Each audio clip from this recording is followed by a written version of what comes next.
In a bid to stimulate the growth of small businesses and budding entrepreneurs, the Committee of Supply in the National Assembly approved government's proposed $300 million for the Small Business Bureau's Development Fund. Minister of Tourism, Industry and Commerce, Oneidge Walrond, assured the committee that the budgetary sum will be spent in a transparent and accountable manner. We have a very robust scrutiny, a robust application process, as well as follow-up with the small business applicants.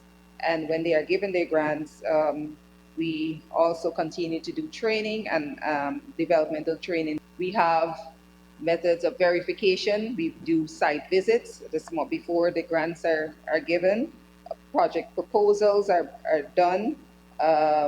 The invoices have to be submitted for the exact amounts. Some 2,000 entrepreneurs will also benefit from training in business plan writing, small business management, record keeping, WhatsApp for business, financial management, and marketing, among others. Since 2020, the Small Business Bureau Fund has grown by $200 million. In 2020, $100 million was granted, while in 2021, $250 million was approved. Budget 2022 is themed Steadfast Against All Challenges, Resolute in Building Our One Guyana.